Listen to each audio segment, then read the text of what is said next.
Ya estamos de vuelta en la redacción abierta de Intereconomía y tal y como les prometía, para gran alborozo de las mujeres, tenemos aquí a Gonzalo Altozano García Figueras, ¿es así? Es así. Tiene de esos apellidos largos que a mí me gustan tanto. No cabe en una tarjeta de visita. Exactamente, esos son los que a mí me gustan. Rancia Bolengo, dice por aquí Gonzalo Vans. Ya habrán oído esa voz de locutor aterciopelada, es Gonzalo Vans, que va apostillando. Es algo que me hace mucha ilusión y además me abunda en mi serenidad delante de la cámara que me estén apostillando continuamente. Gonzalo Altozano es periodista, es amigo y tal y como les decía, viene aquí a presentarnos. No le paga Netflix, no le paga la productora de esta serie. Tampoco me importaría, ¿eh? Hombre, pues quizá aquí tenemos una ventana a una opción de que Netflix, que saben ustedes que es esta plataforma de pago que se ha puesto tan de moda últimamente en toda Europa, pero en particular en España. Yo mismo tengo Netflix desde hace poquito. Fíjate lo que te voy a decir. Compramos en mi casa, o nos hicimos abonados de Netflix para ver Juego de Tronos. Sí. Y resulta que Juego de Tronos es la única serie que Netflix no tiene. Parece que hay otra que se llama HBO, que es la que tiene los derechos de Juego de Tronos. Bueno, pues yo me compré Netflix para ver Juego de Tronos. No he visto Juego de Tronos, pero he visto otras muchas series fantásticas. Entre ellas, no la he visto aún, pero ya les digo que después de leer esas letras que Gonzalo Altozano le dedica a Cazadores de Mentes, no va a pasar de hoy, o quizá de mañana, que le dedique unas cuantas horas a Cazadores de Mentes. Gonzalo, tú has visto la serie completa, son 10 capítulos, ¿no es así? Sí, he visto la serie, son 10 capítulos. Oye, no sé cómo me habrás rotulado, pero espero que no me hayas rotulado como experto en series. No. Vamos a hablar de psicópatas. Si yo fuera psicópata, empezaría por los expertos en series, en primer lugar. Aún no, me dice Raquel que no te han rotulado. Pues le vamos a rotular como activista. No, vamos a rotularle como periodista, que es lo que es. Bueno, en realidad tu oficio es el de periodista o el de comunicador, pero tu formación es abogado. Tú hiciste Derecho, ¿no? Soy licenciado en Derecho, sí.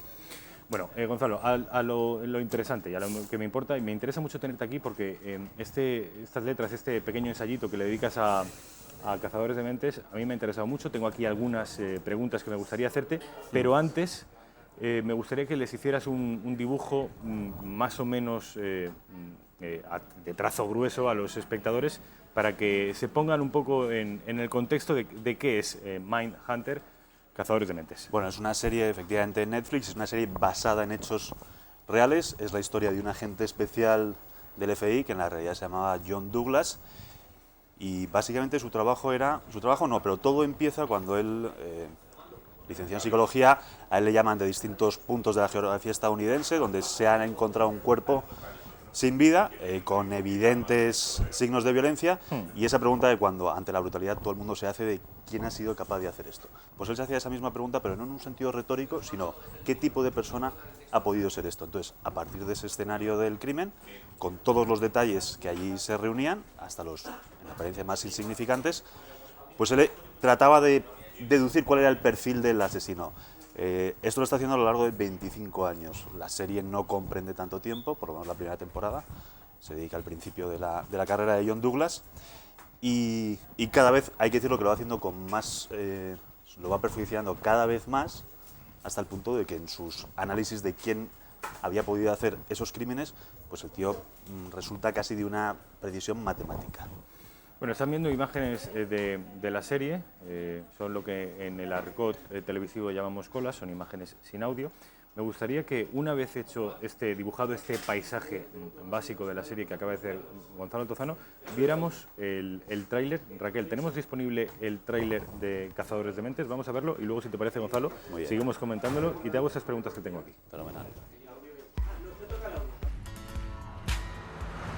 Me llamo Bill Tench y este es mi compañero, Holden Ford. Somos de la Unidad de Ciencia del Comportamiento del FBI. Estamos haciendo un estudio, entrevistamos a hombres como tú.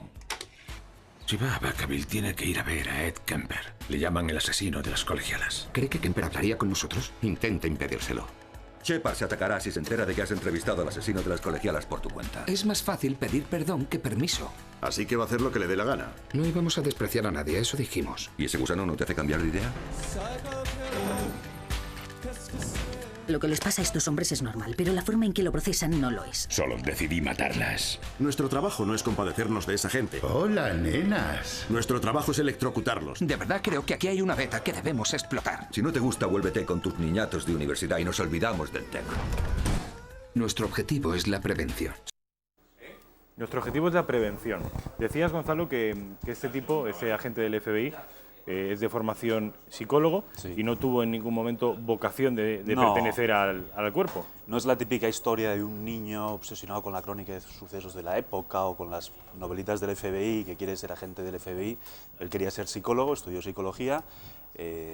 Acaba por casualidad recalando en el FBI Sí, por un amigo. Conoce en el gimnasio, no encuentra trabajo en lo suyo, él quería trabajar en el departamento de recursos humanos de una empresa, de una gran empresa, pero no termina de encontrar trabajo y un compañero suyo de gimnasio pues es agente del FBI y le convence para que entre en el FBI. Le impresiona mucho el arma corta reglamentaria, que era una Smith & Wesson, pero él tampoco era un loco de las armas. Lo que más le interesa de todo es la seguridad y una nómina a fin de mes. Él entra en el FBI buscando un empleo. Al principio, según leo en tu texto, los compañeros no le toman muy en serio. Los compañeros no del FBI, claro, él se tenía que desplazar a pueblos donde se habían encontrado estos cadáveres, víctimas de los asesinos en serie. Entonces es básicamente como lo cuentan en las películas, ¿no? Pues el típico sheriff del condado, muy celoso de su jurisdicción, un tipo de la tierra, muy del terruño, con su ayudante, y de pronto llega un tipo del FBI que no ha cumplido todavía los 30 años, como lo vemos en las películas y como eran en la época de J. Edgar Hoover, pues perfectamente trajeado, con la camisa blanca perfectamente planchada, zapatos relucientes, la raya del pelo perfectamente hecha, y había una cierta desconfianza, pues el policía veterano, y le llega un pimpollo y le dice, a partir de una visión superficial de la escena del crimen, quién ha podido ser el asesino. Para alcanzar ese punto de perfección o esa pericia, hay un proceso previo. Douglas lo que se dedica es, y eso a mí me parece lo más interesante desde luego, a visitar cárceles y visitar asesinos. Sí, él aprovecha todos estos viajes en los que es requerido, en estas escenas del crimen, y dice, bueno, pues ya que estoy haciendo estos viajes, no me toman demasiado en serio, yo tengo un título de psicología, pero para estos policías americanos no les parece suficiente. Voy a aprovechar estos viajes para visitar en las cárceles a los más reputados asesinos en serie. Es muy interesante porque estas visitas que hace a las cárceles no son visitas obligadas, las hace por devoción a su propio trabajo, por ansia de conocimiento intelectual. Sí, efectivamente. Y luego se va convirtiendo en un proceso más mecánico, incluso subvencionado por el FBI. Sí, por el Instituto de Justicia de los Estados Unidos le otorga una subvención de $400.000 de la época, estamos hablando de finales de los 60, todos los 70 y parte de los 80, $400.000, y la incorporación de una experta, de una profesora de psiquiatría de la Universidad de Pensilvania al equipo, que también sale caracterizada en la serie. Bueno, ellos llegan a entrevistar a 36 asesinos en serie, pues los más conocidos, Charles Manson, Jeff Brudos, el hijo de Sam. Los más salvajes y los más brutales de las cárceles. Los más salvajes, Ted Bundy, los más salvajes y los más brutales, los que incluso aquí en España tenemos noticia de ellos, y los que en Estados Unidos llegan a ser auténticos iconos de la cultura popular. En Estados Unidos tú vas a una tienda de camisetas y te puedes encontrar una camiseta de Charles Manson perfectamente. Es ya como una marca tan reconocida como la Coca-Cola. Ahora, ¿qué clase de persona tienes que ser para comprarte y llevar una camiseta de Charles Manson? Entrevistan a 36 asesinos en serie y les hacen rellenar un cuestionario de 57 páginas, no 57 preguntas, 57 páginas. Con toda esa información, pues ya empiezan a deducir una serie de pautas generales, que no se cumplen siempre, pero son muy generales, que empiezan a aplicar a los casos concretos, con unos resultados espectaculares. A partir de un cadáver o de una escena del crimen, John Douglas te podía decir qué trabajo tenía el tipo que había hecho, de qué raza era, la franja de edad, a qué religión pertenecía, qué forma de vestir tenía, de qué color era su coche. Dices que la historia que aparece en la serie no es la historia completa de Douglas, pero sí es una parte de la historia. ¿En la serie aparece esa visita a los presos más sanguinarios? Sí, aparece esa visita. ¿El estudio este que hacen tan pormenorizado? Sí, la serie está muy bien. Yo no soy un experto en series, más allá de que soy un simple consumidor de series, y está muy bien pues porque la empiezas a ver y no la dejas de ver hasta que no acaba, vamos. Entonces, en ese sentido, está muy bien hecha. Está muy bien caracterizada. Luego tienes las memorias de John Douglas, que ahora la editorial Crítica pues, ha editado con una evidente oportunidad editorial, y en las memorias, como siempre, pues te cuenta más cosas. La la serie está obligada a la simplificación de la realidad, pero la serie está muy bien hecha, lo refleja perfectamente y aparecen sí estas entrevistas a estos asesinos, por ejemplo Ed Kemper. Luego, después de ver cada capítulo, pues es muy normal la tentación de meterte en YouTube y ver si ese personaje existió, y asusta lo bien caracterizados que están. Tú hablas en el ensayo que escribes sobre esta serie que esta cultura popular Bueno, que el se ensayo nutre... son 3 páginas. Bueno, sí, pero es un ensayo, no es una ficción, es un pequeño Perfecto. estudio que haces, que te has preocupado por ver la serie y por escribir sobre lo que te parece. Y de hecho Sí, por leerme las memorias del personaje, sobre todo. Ah, bueno. Y obviamente es eso.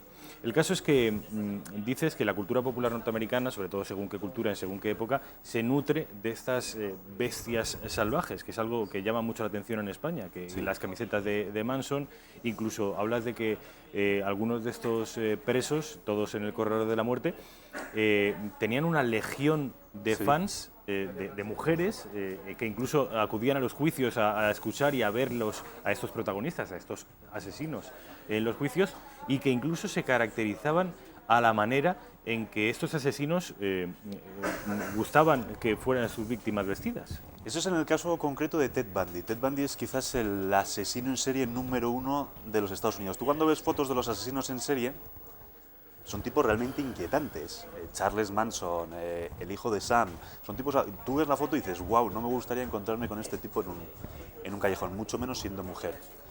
En el caso de Ted Bundy es todo lo contrario. Ted Bundy era un tipo físicamente muy atractivo, alto, distinguido. Es un caso excepcional Ted Bundy porque viene a romper todas esas pautas generales de las que hablábamos antes, que empieza a desarrollar John Douglas en sus visitas a la cárcel. Casi todos los asesinos en serie son hijos de familias estructuradas, un padre ausente, una madre dominante. Ted Bundy tenía un hogar más o menos estructurado. Había sido un Boy Scout ejemplar de niño, votante y militante del Partido Republicano, que es el partido que representa la ley y el orden. Brillante estudiante de Derecho y Políticas. Y es un tipo que si tú pones fotos de incluso los juicios, dices, guau, este tío, si le hacen una película sobre su vida, un biopic, va a ser muy difícil encontrar un actor que reúna estas características de tanto atractivo. Y es verdad que él generó pues muchas fans en el tiempo que estuvo en el corredor de la muerte. Las chicas probablemente tenían algún tipo de desequilibrio, pero efectivamente se presentaban en los juicios, en las sesiones de los juicios, peinadas con la raya en medio. Eran morenas y con la raya en medio. Todas las víctimas de Ted Bundy, o casi todas las víctimas de Ted Bundy, tenían esa característica. Tenían la raya, el peinado lo tenían con la raya en el medio. Y estas chicas iban pues para llamar su atención. De hecho, llega a casarse con una de ellas y le pide matrimonio durante una de las sesiones del juicio. Este asesino, Bandit, ¿aparece en la serie? No, en la primera temporada no aparece. Claro, porque es muy interesante que si de alguna manera la tesis que funciona y que opera en la serie es que este señor, Douglas, el protagonista de la serie, lo que hace es escribir un perfil y que más o menos todos los asesinos encajen en ese perfil, ya sea de manera inductiva o deductiva, es capaz de cazarlos a todos. Si este rompe los esquemas, resultaría interesante que apareciera en la serie. Sí, bueno, de hecho, en las memorias de Douglas se cita Ted Bundy, pero no estoy del todo seguro ahora que me lo dices. Desde luego en la serie no sale ni en las memorias lo citan, pero no estoy del todo seguro, porque no lo dice Douglas, si se llega a entrevistar con él y si de alguna manera, a partir del estudio de los cadáveres y las distintas escenas del crimen, John Douglas tuvo algún papel en la captura de Ted Bundy. Pero es probable que hubiese, a partir del estudio de los cadáveres y las escenas del crimen, que hubiese hecho un perfil psicológico que se ajustase a la personalidad de Ted Bundy. Ted Bundy sí que también lo hubiera previsto, ¿no? Sí, de alguna manera sí. De alguna manera sí. John Douglas llegaba a decir, creo que te lo he dicho antes, incluso el tipo de ropa que usaban estos tipos. O sea, a partir de la distinta manera de cometer los crímenes, te decían, este es un tío pulcro, es un tío ordenado, es un tipo de higiene descuidada, y probablemente con Ted Bundy, pues por las distintas características y las pautas, la firma del autor en cada uno de los crímenes, hubiese hecho un perfil psicológico bastante preciso. Por curiosidad, Gonzalo, ¿John Douglas vive? Vive, sí. Se retiró ya hace unos años, estuvo 25 años haciendo este tipo de trabajo y fue un trabajo que le terminó pasando factura. Tú y yo, o cualquiera, cuando tenemos una pesadilla, pues tenemos una pesadilla, puede ser un poco abstracta y efectivamente es una pesadilla, pero te levantas con gran alivio. Él tenía unas pesadillas muy precisas, era lo largo de todos esos 25 años viviendo en la mente del asesino, pues había visto fotos, había visto cadáveres, había visto imágenes de vídeo grabadas por los propios asesinos a sus víctimas, pues él tenía todo esto en la cabeza. Le termina costando, por supuesto, el matrimonio, le dedica muchísimas horas al trabajo, tiene una buena relación de amistad con la mujer, por lo que cuentan las memorias, pero sí vive, está jubilado. Termina obsesionándose por el trabajo, ¿no? Termina obsesionándose por el trabajo. Él decía, él llegaba a casa el fin de semana de un viaje y quedaba pues iba a cenar con la mujer y algunos amigos y decía, las conversaciones que tenían no me interesaban para nada. Él estaba metido en la mente del asesino y en la mente de la víctima. Eso también es muy importante. Él decía, no solamente hay que estudiar al asesino, hay que estudiar también a la víctima. ¿Qué clase de reacción tuvo la víctima para que el asesino se ensañara con la víctima de aquella manera? Qué bien traída, Cazadores de Mentes es el título de esta serie y que encaja muy bien con lo que acaba de escribir Gonzalo Tozano. Una opinión personal, Gonzalo, tiene que ver con la serie, o quizá no del todo. Sabes que esta entrevista coincide, desgraciadamente, con un momento en el que la sociedad española está agitada, está conmocionada por el asesinato del pequeño Gabriel. Sí. Tiene que ver, desgraciadamente, con esta serie. Tiene que ver.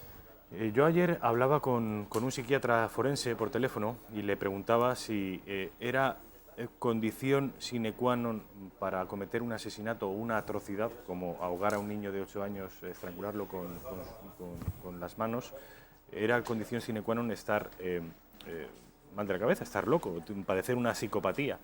Y me decía que es lo habitual, pero que no siempre, y que el mal existe, que hay muchas veces que los hombres intentamos acomodarnos o intentamos refugiarnos en una pretendida, en una supuesta psicopatía para entender algunas de esas atrocidades, y hay veces que no, que es más sencillo, que el mal como el bien existe.